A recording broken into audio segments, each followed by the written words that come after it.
they were scheduling this meeting for me to come in. I was willing to turn myself in. I said I'd bring everything I had, bring my videos. They asked me if I was inside. I said, yeah, got video, didn't touch anything, didn't harm anybody, never stole so much as a paper clip. I wouldn't do that. And yeah, I've got video. I was there. So this kind of sits dormant. She's calling him every week. There's conversations back and forth. And my wife's father dies. My father-in-law dies on February 28th. And they had a sealed warrant against me for some weeks at that time. And they chose to wait till the weekend before the funeral to come for me and bring a SWAT team and make it painful. And put my wife and my 13-year-old child at gunpoint on my front porch for a guy that's willing to come in, bring everything.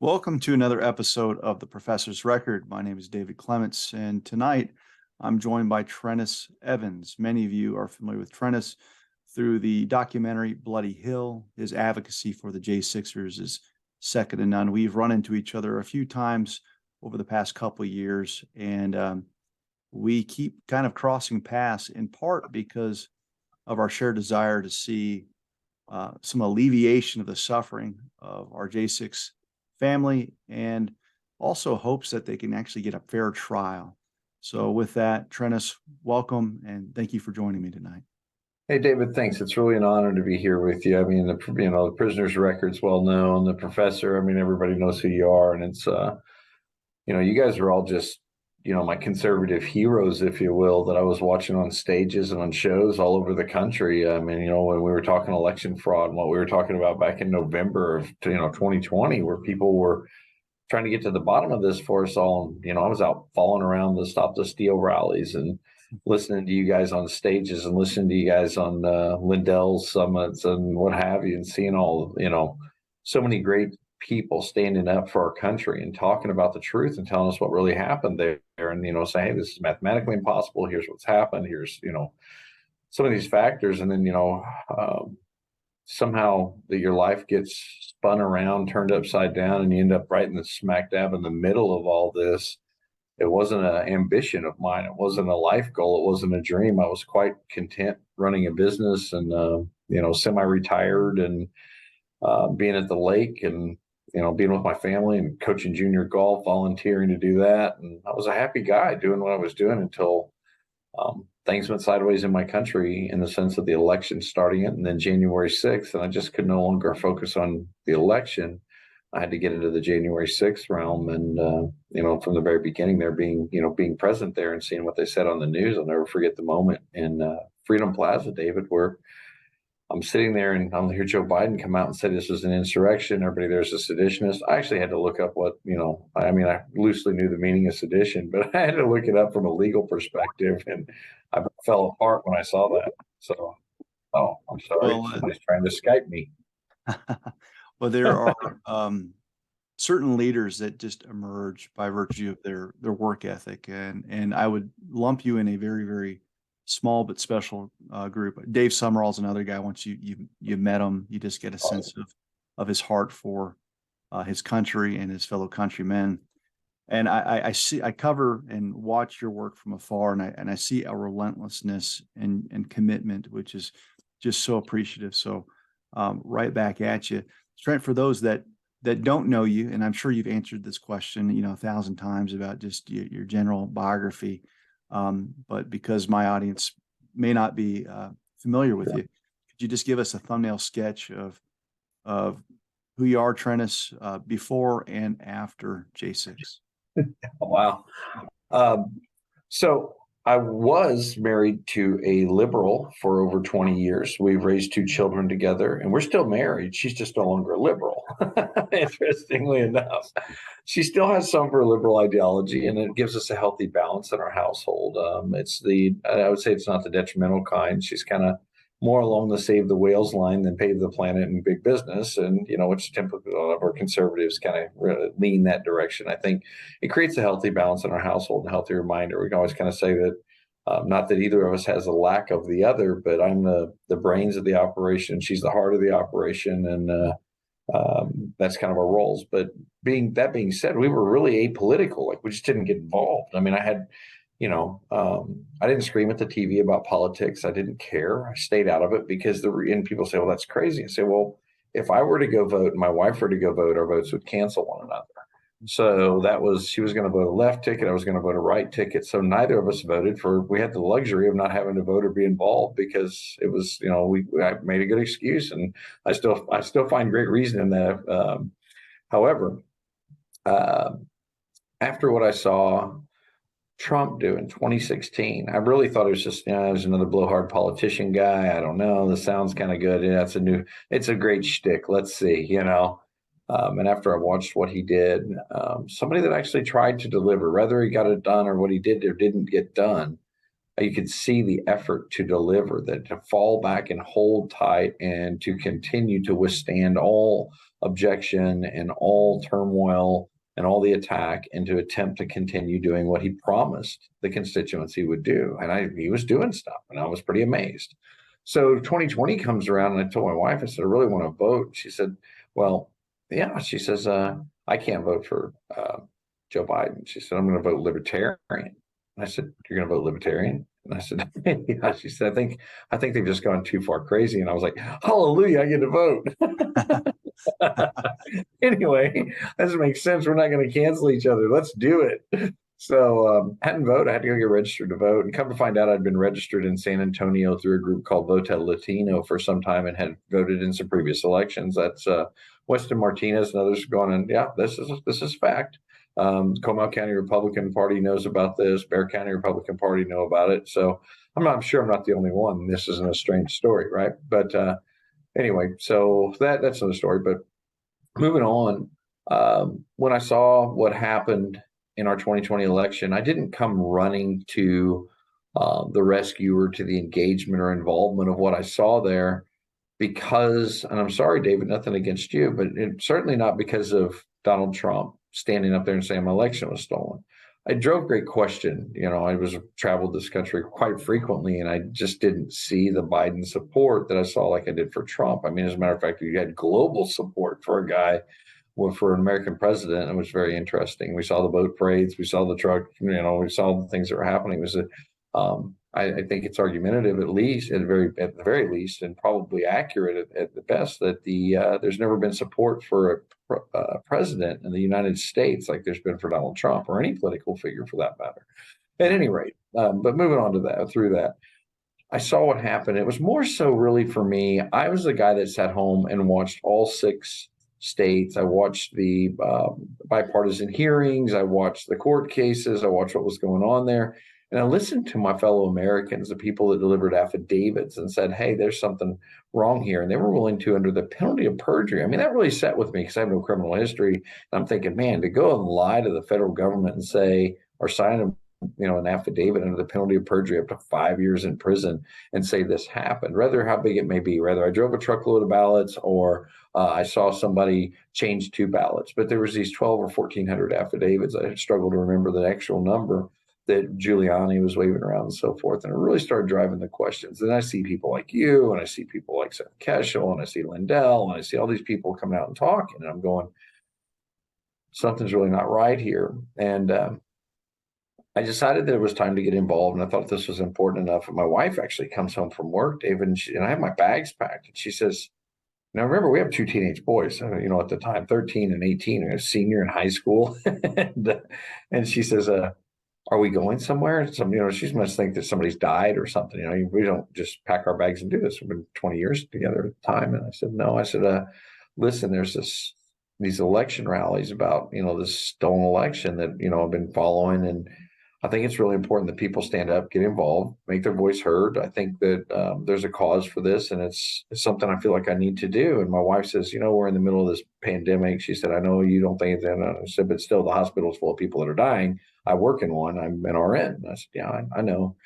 And she says, well, so you got to go to this thing where? And I said, well, I think if I leave, tomorrow, I can get to this one in Arkansas, and then there's going to be another one up in Michigan. And she's like, when do you plan on being back? And I said, well, I'm not really sure. Anyway, so this is kind of, you can imagine this from an apolitical guy. I mean, this was crazy. And she was just like, this is nuts. So I'm telling her, and she's like, listen, I think I got to go. So I take off and I go to these things. But little do I know, she calls me and she says, by the way, we're talking every day, husband and wife stuff. She says, when are you going to be back? And I said, why? She says, well, Thanksgiving's in 3 days. And I said, oh, yeah. Yeah, I'll be home.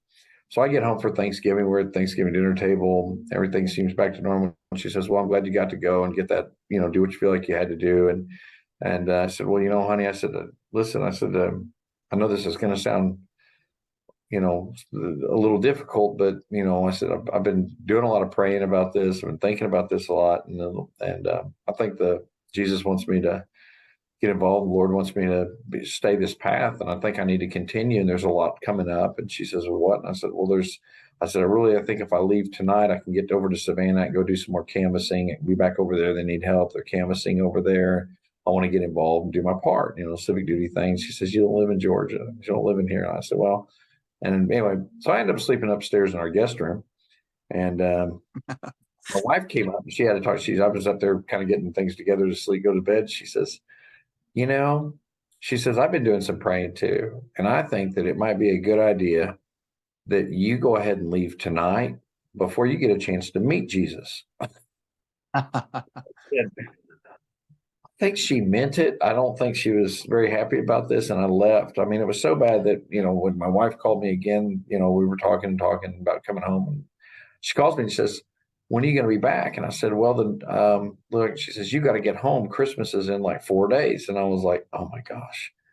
So needless to say, I thought about, I hadn't done any Christmas shopping. Here I was in Dalton, Georgia or somewhere. No, in Dalton, Georgia. I can't remember where it was. I can't remember. Golly, whatever. Anyway, I'm at some rally somewhere in some other state. And I thought, man, I've got it. This is perfect. I can support the Trump people doing all this stuff. So my wife and my kids got Trump scarves and hats and My Pillow everything and everything that they were selling at the vendor booths and all these rallies. You can imagine as my kids, everybody's opening all this stuff. It's like My Pillow and it's Trump gear and scarves and hats and Don't Tread on Me flags. And I literally shop for Christmas at that. But anyway, so that's kind of the thumbnail to there. And then I went to the rally in Dalton, Georgia. I was at Sugar Hill. And then I made my way up to DC for January 6th. Of course, I was there November, December, Million MAGA and Stop the Steal.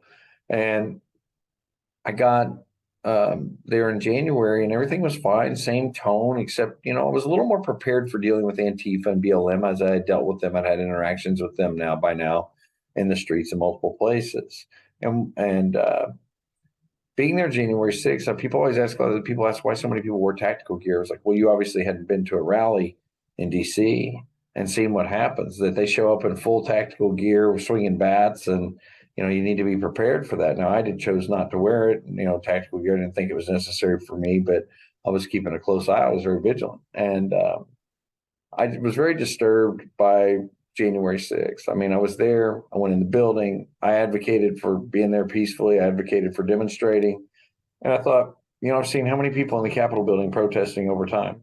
It never dawned on me that, okay, didn't go through a metal detector or what have you, because my intentions were pure in a protest and demonstration. So I led the national anthem, led the Pledge of Allegiance, went in the building. I was there, spoke with the cops. I was sent back the blues to support the police, all video evidence in my case. And then January 17th, some Office 2 FBI agents approached me at my home. They come in plain clothes. 2 agents come and talk to me. I had a long conversation with them on my front porch. I said, normally I'd invite you in, you can have tea, we can have a cup of coffee, whatever, we have a discussion. But with this crazy administration, what's going on with this, I feel like I need to have my attorney present. And by then time I had retained criminal counsel, which I'd never had before. And this person, I got in touch with her. Robbie Ward was a great attorney. Got in touch with her. She got in touch with them. They were scheduling this meeting for me to come in. I was willing to turn myself in. I said I'd bring everything I had, bring my videos. They asked me if I was inside. I said, yeah, got video, didn't touch anything, didn't harm anybody, never stole so much as a paper clip. I wouldn't do that. And yeah, I've got video. I was there. So this kind of sits dormant. She's calling him every week. There's conversations back and forth. And my wife's my father-in-law dies on February 28th.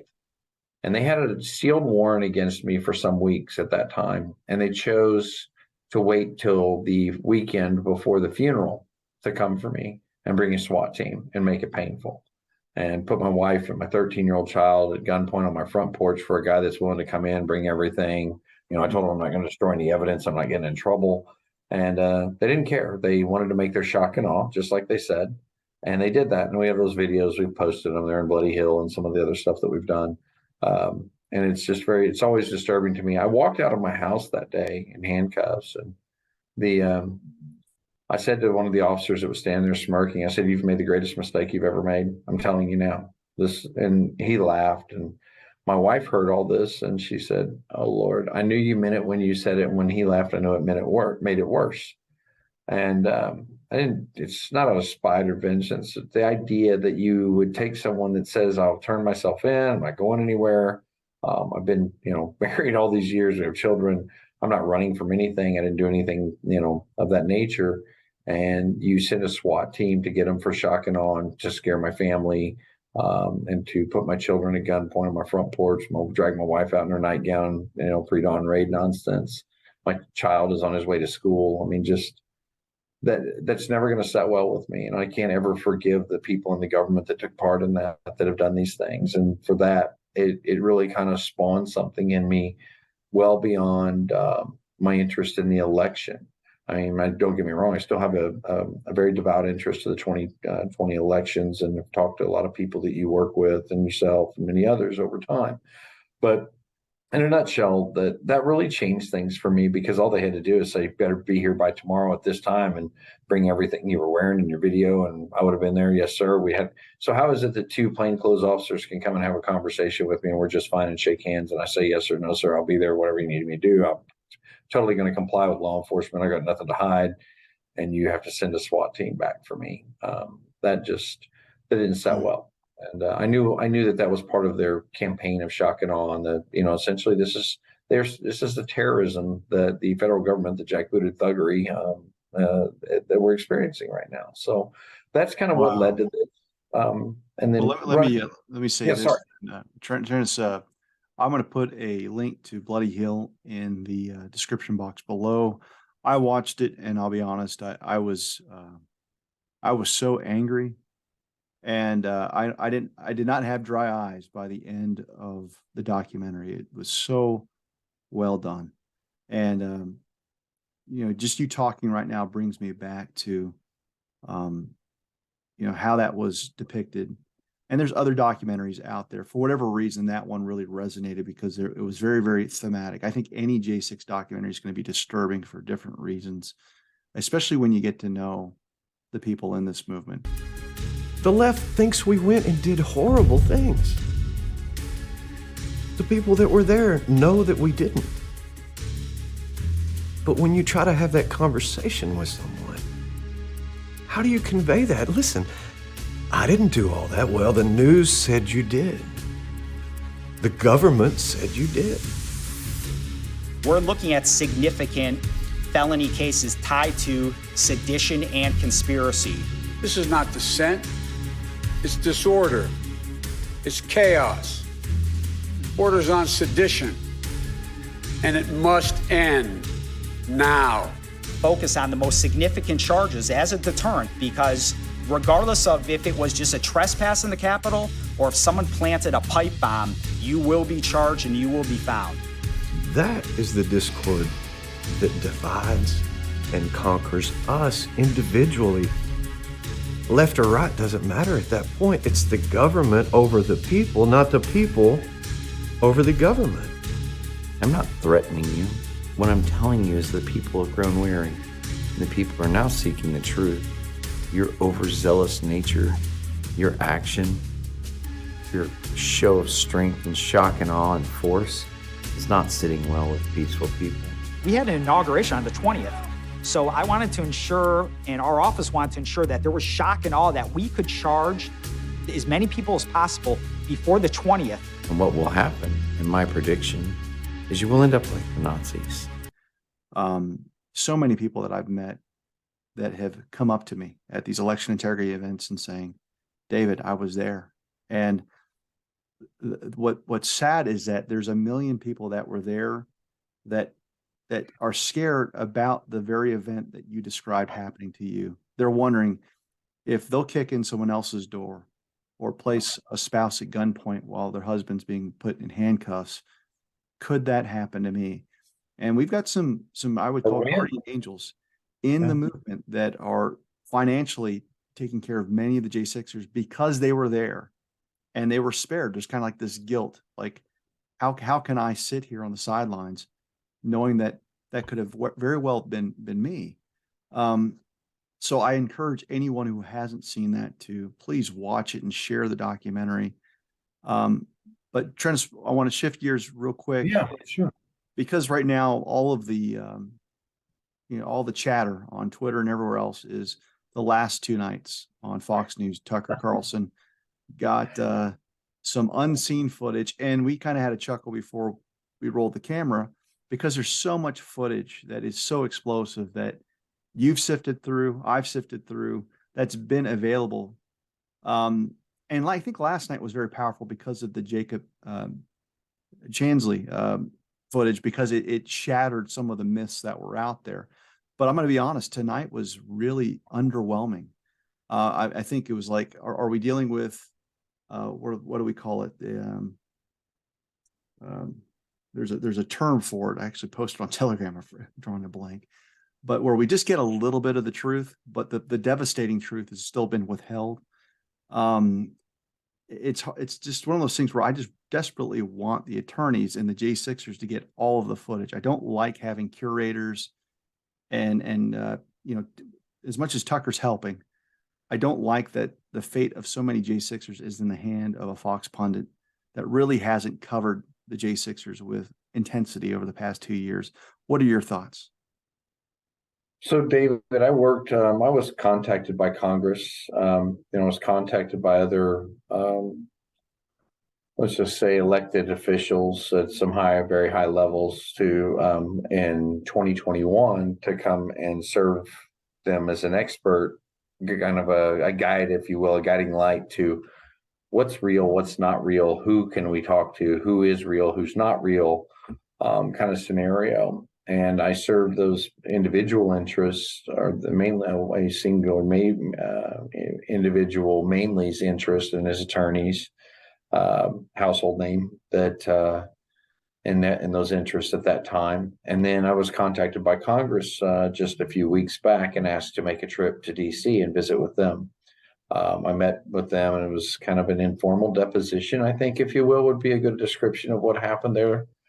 And I'm very excited that I believe there's more to come. I think that it's my opinion, and we'll call it an opinion, that the ideology here was that if we give this to Tucker, like the media has gone silent on this, or like Lindell likes to say, gone Fox on us or whatever, right? So that the media has gone silent on this and they don't have an interest. As soon as the footage was going to be released only to Tucker, now everybody's demanding the footage that nobody seemed to care about.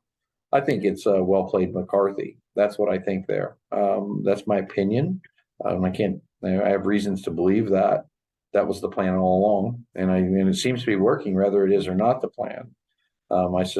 David Summerall, I've talked to about this quite a bit extensively. We would talk together daily for over a year now, collaborating and working through things. We have some explosive new stuff that's coming out, some ideology that around sort of surrounding Ashley Babbitt. And I'm not a person that thinks Ashley Babbitt is not dead. I believe Ashley Babbitt is dead. I know her mother. I know Mickey. I have great respect for that family. But we do have some revelations and some footage there. So as you might know, as it goes with what Tucker's doing, this is not a revelation to anyone involved in the J6 movement. This is what's released on Jacob Chansley and what we've seen come there. I've been talking to his mother and talked to so many of these people over time. I don't believe any of this to be a revelation because we've seen this all and it's been publicly available for all of us for a long time. However, we don't get things out beyond the firewall. So for that, I'm very grateful to Tucker. I have a little bit of a, I've told Tucker's people not too long ago when I had a conversation with them, that I have a little bit of a bone to pick with them.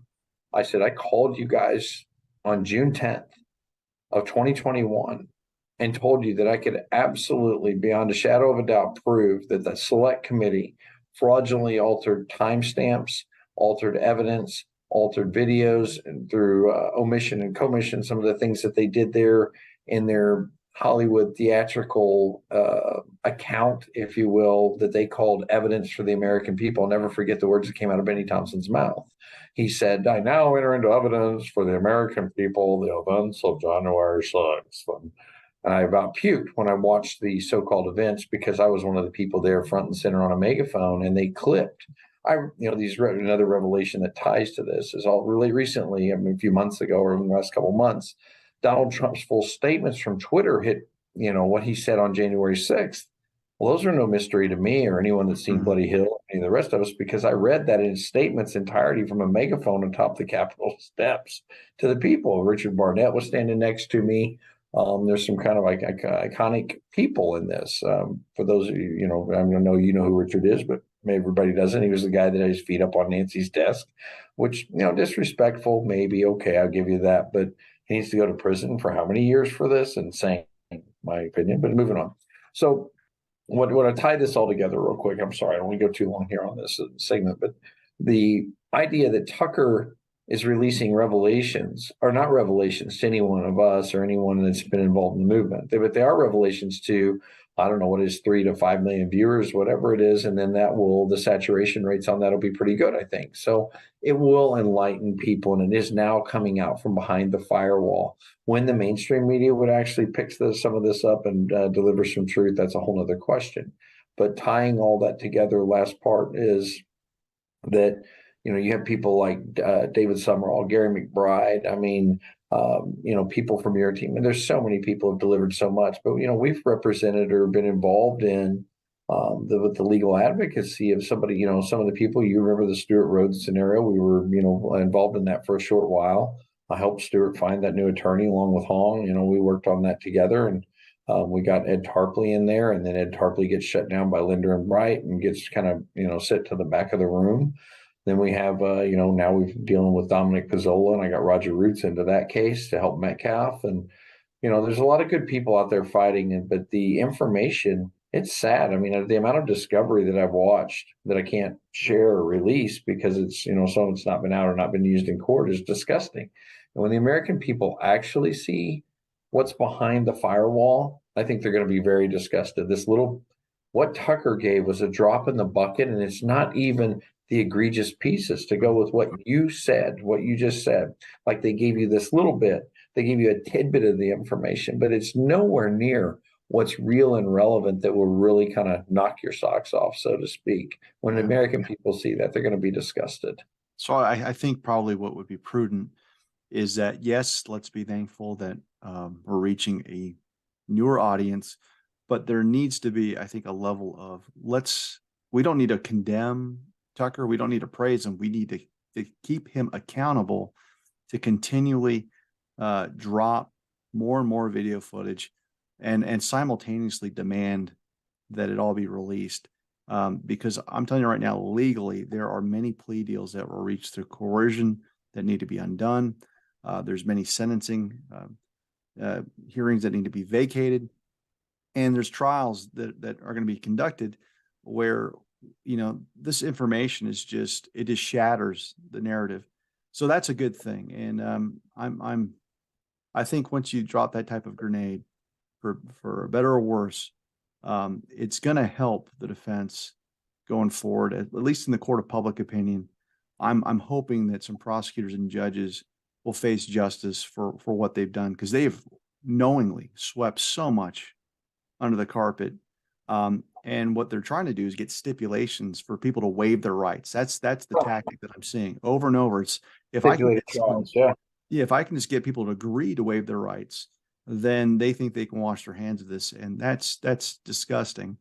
Well, David, Can I ask you a quick question? Sure. This has always bothered me. And I mean, with your legal knowledge, I mean, I've leaned on you for answers. You know, people always say, well, are you a lawyer? I'm like, no, but I talk to a whole bunch of them and I trust the ones I talk to. So I learn a lot and I absorb them like a sponge when it comes to this. So I've always said that it's a deprivation of the constitutional rights of these individuals at trial. The government didn't have to advance these cases. Judges have a responsibility to make sure that the constitutional rights of an individual are upheld through all pieces of the process, as well as the prosecutors for one of their primary concerns under their duties and responsibilities. My understanding is that they should, from the ethical standpoint, if they know that there's evidence that exists that's not available to a defendant, that they should not push the case forward. They should not be advancing this case, that they should wait until that evidence becomes available or petition for it. Now, we know the DOJ petitioned the select committee for all their finding, but you're talking about hundreds of boxes, documents, thumb drives, flash drives, et cetera, hard drives, et cetera, et cetera, et cetera. And the amount of time that's going to take for someone to go through that, and here's the interesting part, and what I've mentioned to people in Congress I've been talking to, is that if you were to start to go through this now, that's all fine and dandy. But when it comes down to the J6 footage and the information there and how it relates to J6, the people that have been investigating this for 2 years are light years ahead of even you guys. You guys don't know, really a drop in the bucket to what really happened there. And you're just now becoming educated. So when you find some footage or you look at something, guys, how would that be? And I say this as I'm speaking to Congress. How would it be that you would know what's relevant if you're going to hire some investigator like law clerk type or investigators? They don't know what they're looking for. So they don't know if something doesn't add up to the truth from another statement that was made in another congressional hearing or in some other matter or in a court case or a testimony that's happened. They would really need the collective of all of us that really know this stuff backward and forward to be engaged and involved. If they wanted to have a meaningful outcome to their investigation, or do they just want to look over this stuff and go, oh, that looks, check the box, there's the right signatures there, and it sounds good enough.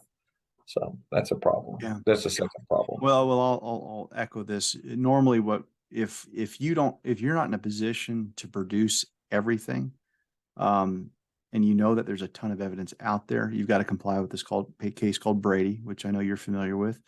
Any exculpatory evidence you have to disclose to the other side. So there have been times when I was a prosecutor that I would dismiss a case without prejudice. And so basically, look, because the clock starts ticking. And typically you have to be very, very sensitive to the speedy right privilege that is granted and afforded to all criminal accused.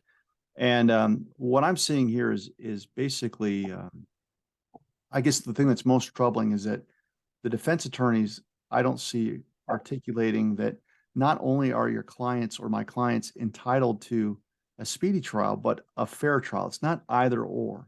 And no one should be waiving their speedy trial rights in order to obtain exculpatory evidence. And that's the strong arm tactic that I'm seeing with the prosecutors and the judges is, no, I'm not waiving anything, but we can't go to trial until I get all discovery. And that's not on me. So when you start filing motions to dismiss for violation of speedy trial, that delay should always be assigned to the state.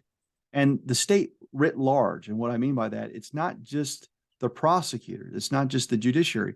I'm also lumping Congress. So if they're going to sit there and say Congress is the reason why we don't have access to all this footage because of some heard of, too bad. That should not count against the accused. So what is it? Under Hannah versus Lark, sections 499 to 502, my understanding and study that the Supreme Court's already ruled that when the executive branch or the Congress, all right, is undermining or usurping the authority of the judiciary branch, that the judiciary branch has the ability to compel them to produce the information. But yet I brought this up in my case, and the judge said, I don't want to hear any more about this stuff with Congress. And I said, well, I'm sure you don't, but it's accurate. It's factual. And that's what's been said already. It's been ruled on by the court, but I don't understand why you don't want to uphold it. But these problems, they sidestep it. They move away. And you've seen it in case after case. You've advised a lot of people and been involved. So I'm glad that, but it's going to take a courageous soul like yourself to make your record and create legal jeopardy for the trial judge to commit legal error, because a lot of them obviously are doing that. So this last part of the interview, Treniss, I want to focus on some initiatives that you've been focusing on. One, I know that you've been doing a study on, whether or not we've got sufficient analytics to prove that people are actually getting a fair shake. I think we already know from our intuition that the J6ers aren't getting that, but you are trying to put forth concrete evidence in the hopes that we can either get judges to be excused or recuse themselves from a case, or have a change of venue so J6ers can actually get a real jury of their peers instead of the poor souls in DC that have that same clip running over and over again that it's been put together by propagandists. So Sure. can you just educate us on your efforts and how we can help? Well, listen, I was a lot like your viewers when, I didn't understand any of this. I have no legal background, nothing. So just to clear them up, because I was puzzled the first time I heard some of these theories or some of these ideas about change of venue. I mean, I've heard about this, but I didn't know what it really meant or to dive in. So for the one I really want to talk about, and you just mentioned recusal, and I'll explain for your viewers here, and correct me if I'm wrong, please. I always value your advice and opinion because, like I said, I know I'm not a lawyer, but I'm learning fast. So under recusal, that's a self-examination where a judge says, I can't try this case because of some reason. I'm related to this person, or I have a interest. We do business together. There's a reason that would bar me by ethics for me to be involved in or preside over this case. So I will recuse myself from the case, and they'll select another judge to handle the case so that this person has their constitutional rights upheld. And because the most important factor is that the court should always avoid even the appearance of bias, is my understanding of the way it's worded. I believe that's correct. So, and what we're not asking for is, because the judges have already refused recusal, but because the Attorney General's filed suit against many people in unnamed principle, when I say many people, it'd be Trump, LLC, Oath Keepers, Proud Boys, et cetera, Brandon Strockett, so many different people. And the Judge Mehta actually agreed that this case has standing and it's going to be heard. Then the judges in DC are also parties. So when the Attorney General in DC files his case and says this, that the citizens here are victims, that means the judge is now a victim of this crime by the admission of the Attorney General. Well, when the Attorney General makes this plain statement and Judge Mehta upholds this, saying, yes, you have right to pursue this civil interest or civil suit against these folks, and these can be the people that are victims. Well, now you've already agreed that you're a victim in your own ruling, Judge Mehta, as you have also agreed for the other judges in the district. Therefore, we're now looking for disqualification for these judges, but it's not simply based on that. It's also based on statements of bias, over 50 of which we have collected from the record for tribal issues of fact that have been sidestepped, et cetera, utilized at sentencing to deliver a harsher sentencing.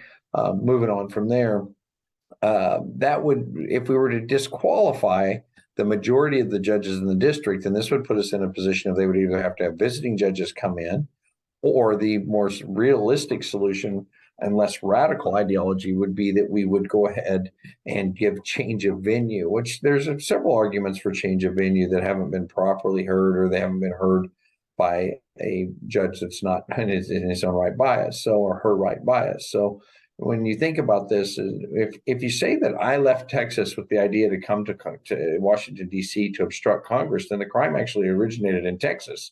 And I did an interstate crime when I left with the idea and the intent. I formulated my plan in Texas, and the crime originated here because the conspiracy to do so originated here, just like in Stuart Rhodes' case. However, the judges, just cast, well, I hear you see your point, but we're going to try the case here. As you know, this is just how they do it. But we get into a much deeper scenario where these are all things that are rather subjective in some sense of the word or the other, right? But so let's get into data. I know you're a data guy. You guys in the election world really like data. So I followed suit with this great work I've seen with so many of you on the election world. And I started wondering what math have evolved, or what math that was available to us to prove our point, because everybody keeps running around saying, well, they're biased, and we know they're biased, and we see the bias, and they're a biased jury pool. And there's two arguments here. One argument is, if you say, David, if I said, hey, you stole my bicycle, you stole my beautiful blue bicycle and that's not fair. And somebody'd say, well, okay, I can rule on this case and we can get a jury of, from whatever state or anywhere to be ruling on this case because there's no bias to this. Now, all of a sudden, if David lives in this 93% Democrat district and my bicycle's a Trump bicycle that I say David stole, well, they might kind of think it's a good idea that he stole my old Trump bicycle with Trump flags and so forth. So now all of a sudden the political agenda of the idea, the nature of the issue now has become politicized so that it could certainly be a reference to the idea that there is bias based on political opinion. Now, so, all right, that's just another subjective piece. But so let's get into the facts. Our change of venue date is indisputable. So recently we saw that the Federal Public Defender's Office had gotten 400 people from Atlanta, 400 people from Virginia, and 400 people from DC and did a polling. So that a total of 1,200 people, aggregate number of 1,200 people for a polling to show the bias. And their numbers actually came back pretty solid, but the questions were written in rather Mickey Mouse fashion from what I can see, rather sophomoric, if you would, especially for legal professionals. I wasn't very impressed by what I saw. So we started looking into another way to get a much bigger number. And what we realized is that Google data is available to the entire world. So think about this. Since 2004, Google has publicly made available their tracking or search history data. So essentially, for you and your audience, David, what it would mean is that when you clear your browser history every so often, and if you use Google Chrome or whatever you use for your search engine that's owned by Google, which are most of the search engines, 82% in the United States. When you clear your browser history, that doesn't clear it for Google storage purposes. It clears it for your machine, right? And Google still has that. And Google has tracked this. So for the entirety of the nation since 2004 and made it publicly available for search terms. And this is done for multi-billion-dollar business decisions, marketing, you name it. And what happens is so SEO companies or search engine optimization, but also for research, for understanding certain trends. And this is why it's called Google Trends. The trend would be so that maybe if we search, let me explain to you how it's set up. It's set up in 51 regions, right? 50 states and a District of Columbia. Those are the 51 regions. So under the 51 regions, David, you have, I'm able to go in and search. I can search the word ice cream, right? And when I search the word ice cream, what you'll see the Google will relate this to whoever searched this the most in a particular region. So let's just say Texas liked ice cream the best. And then we saw there was a tie for 99 between Louisiana and Florida. And then after that, it was 98, 98, 98 for Missouri, Illinois, and Chicago, and California. I'm sorry, now listen, cities and states. I'm losing my mind here. And anyway, so you get the idea. And what you'll see is you'll see this data fall. It'll say at 100, 98, 98, and 97, 97. 96, 95, 94, 93, 93, 93, 92, 91, so on down the list until you'll get to like 78, and maybe Wisconsin doesn't care much about ice cream or something, right? Now, or any part, Alaska doesn't care too much about ice cream. So interestingly enough, we see the same thing when we search a more hyperbolic or more ominous term, if you will, like murder. So we search murder, similar scenario, right? And we can trend this. We could start at 2004, or we could start on a 30-day range or a custom date range. We can look at 5 days or 7 days and see how the country is responding to something. Now, we could search terms like Hurricane Katrina or Hurricane Ian. And we obviously see that the people in the path of Hurricane Katrina are the most interested party. Louisiana, number one. Number two, number three is like Alabama, Mississippi. And the reason that is because they are what we will refer to now as affected parties or potential to be affected parties. That hurricane was headed there. The path of that hurricane was headed there. So you see the same thing with Hurricane Ian. You saw that South Carolina was looking closely at Ian. You saw, these other states looking really close at it. So now here's what's interesting about this. If we were going to let a state, select jurors and try Hurricane Ian as if it were a person, would we allow Florida to try Hurricane Ian? Is because they're the victims of Hurricane Ian, right? They can't try this case. They're personally affected by the matter. So it doesn't make sense for them to be tried. It's one of the four tests the Supreme Court to have a change of venue if a personally affected area, right? Or the time, date, location, et cetera, et cetera, et cetera. So media coverage on and on and on. So I understand this from, Skillings and Tasserov and these different cases that I've researched and understood. These are So now here we are. So now let's look up the word January 6th Select Committee, or Jan 6 Committee, as a layman might do it, or J6 Committee. When you start searching these unique terms, you find that the DC district had much greater interest in the Select Committee than anywhere else in the country. Not only was it greater, but when the release of data occurs, right? So like, let's say they have one of their committee hearings and release a video. What you'll see from that is that at that release point, David, you will see a spike, right? Because it drives the interest. Why? Because it sends this into the stratosphere of the internet. Well, the internet being a place now where the convenience of links, people click on the link and it takes them directly to that. Well, Google registers that as a search, right? Because all that a link does is conveniently put something into your search bar and hit enter for you. That's what happens when we click on these hyperlinks. So that's what's relevant to how this becomes recorded data. So I could either type something into my browser or click on a link. So, and Google's nice enough to break this information up for us into web search or news media, right? So and the beauty of it is we can beat the government's argument on the tests that failed at Skillings and failed in other cases, failed in Tassaroff. We have their own argument is already beat by this data, the arguments that they use to preserve the venue and not have it moved. So not only by that, but there's several other factors here. They keep saying, well, there's 680,000 people. That's not 680,000 jurors. I'm sorry. No, thank you. Incorrect, right? We have to remove so many people. We've whittled the juror pool in DC down to well under 300,000. So now see, that's another point. But so back to the Google Trends data. So the focus here is this.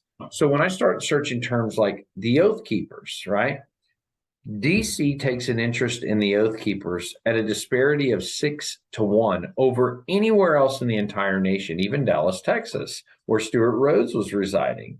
If I look up Stuart Rhodes, I can find the same disparity, and I can find it by what the Select Committee did. And we've shown that with data spikes to show how it's relevant. And we can see exactly. So you can see this graph bar moving up and down, if you will. And it's this graph bar kind of, if you will. So it moves up here. So let's say, for instance, it's typically moving like this, and it's kind of moving along this way. And then all of a sudden, we get a January 6th Select Committee hearing comes out, and the graph shoots up here, right, to the top, and then it's back down here. And then another hearing occurs and down here. But it also gives us a relative value, and I can compare it to all of those regions. So when I'm saying when it's 6-1, so when you saw the ice cream and it said 100, 99, 99, 98, 97, 96, 94, 93, 93, 93, you see DC come in at 100, and then the next value you see is 64 for Wisconsin. And then the next value you see coming in under that, then they start to fall relevance. This is done on per capita. So it actually creates a relevance. Unfortunately, it doesn't break it down to me into federal district, or I think would be even further along. However, I've asked from some people that are data experts and analysts to help me understand how we could break it into district. I do believe there's a way to do that because of the SEO stuff. We were actually in the middle of that. We were using Stuart Rhodes, Oath Keepers, Proud Boys, Dominic Pizzola, Enrique Tarrio, et cetera, et cetera. And I actually have the recorded data where I was using those terms, and Google shut it off on me mid-search. So I was breaking it into federal districts by using an allotment of zip codes that were made in there. And Google shut down my access, and nobody can do it. I've had other people try it. You cannot use search like an SEO marketing campaign for Enrique Tarrio, Proud Boys, Oath Keepers. And I can't say why they did that, but I know that there was a date where I could utilize that data when I was in the middle of the change of venue research. And then there was a date where I couldn't do that anymore. So they won't allow me to get it into these broken to federal districts, but the state by state or the state disparity, it's now since the last airing of the Select Committee, the only real interested party in the nation by per capita is DC. And the disparity has jumped as much as 6 and 8-1, where you used to would see where it would be 100 and 78 would be the next state beyond, or the next region beyond DC. What you would see next beyond that now is now like 100, and the next number is 15. So there's like an 85-point gap in interest. So hence the 6-to-1 scenario where it's showing this. And these are facts. I mean, data doesn't lie, as you know. I don't manipulate this data or make it fit something that I want to fit. I simply research the data, put it together, understand in a meaningful way. So, and what we're also representing, as I mentioned earlier, it's 1,200 people that the Federal Public Defender's Office pulled together the search survey information for. What I'm representing is tens of millions. And it's a fact. There's no disputing it. It's Google tells us exactly what that is. Well, Google's a relevant and reliable source of data. It's been used for time and again in court for many different things. It's been used against the J6ers by just their Google location data. Same thing that was done in 2,000 Mules. Yeah, that was those little geodots. Well, let's pause there because you've been going at a clip. Sorry, I'm so sorry. And I want to make sure that people can kind of process. So I'm going to recast what I think I'm hearing. One, you talked about judges that have basically been categorized as victims. And so for people that may not understand this, there's a thing called the witness advocate rule. And I think that you could apply that to judges as well, that if you're potentially a victim, you're also potentially a fact witness. You can't play a role as a neutral arbiter of a case and also be part of the victim class. And so I think something that you raised before you started getting into the Google analytics is, if you're going to pretend that you're a victim, and where you see that is when the judges do sentencing, they will bring extrajudicial information that wasn't presented in the trials themselves. And they'll talk about all of the invective of insurrectionist this. And what drives me crazy is that they will do collective guilt. So they will not treat an individual based on his individual actions. Basically, someone that you don't even know, someone that you haven't even identified, gets globbed on to paint the picture of Bedlam. And that's a violation of due process. And then we've got the second thing that you just dropped on us with the various Google data points, where it's clear that the interest within the Beltway is far different than your home state of Texas, et cetera. So I guess the next question is, Treniss, are these arguments being well received? Where do you think that you need help, and what's the call to action for the folks that watch this? We have several different actions. One, David, another. All right, so reframe that first part of the question. Sorry, my mind was already answering two of them, and yeah. well, I want to make sure that that people, that if there's a way for us to help, right? Because you're identifying things that are being briefed and put before a court to hopefully create a more advantageous terrain for the J6 accused. And this data is going to inform that on hopefully a change of venue or excusals, where we disqualify judges that shouldn't be overseeing these cases. So how can you best mobilize people to support what you're doing? What's kind of on the wish list as far as what you would want from the public? Wow. Research help would be awesome. I mean, this is the most time-consuming piece, and I think, well, donations are greatly appreciated. I would much rather have researchers. I would rather have paralegals. I would rather have people that understand how to do this work. Just volunteer, and then we won't have to pay people to help us to do this. I think they're out there, David. I think they exist. I think we could utilize these people.